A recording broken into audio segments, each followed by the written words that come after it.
ஒரு சின்ன கிராமத்தில் ஆதின்னு ஒரு இளைஞன் இருந்தான்.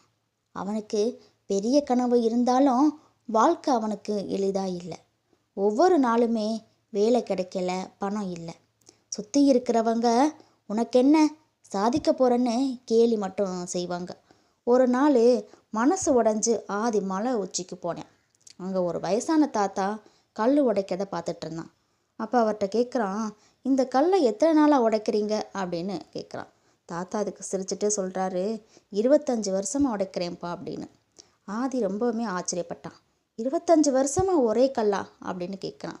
தாத்தா அதுக்கு சொல்கிறாரு, இல்லை கண்ணா, ஒரே அடியில் கல் உடையாது, ஆனால் ஒவ்வொரு அடியுமே அதை உடைக்கத்தான் போகுது அப்படின்னு சொல்கிறார். அந்த வார்த்தை ஆதியின் மனசில் தீப்பொறியாக விழுந்துச்சு. அடுத்த நாள்லேருந்து தினமும் சிறு முயற்சி, தினமும் சிறு முன்னேற்றம், தோல்வியிலும் ஒரு நம்பிக்கை கிடச்சிச்சு.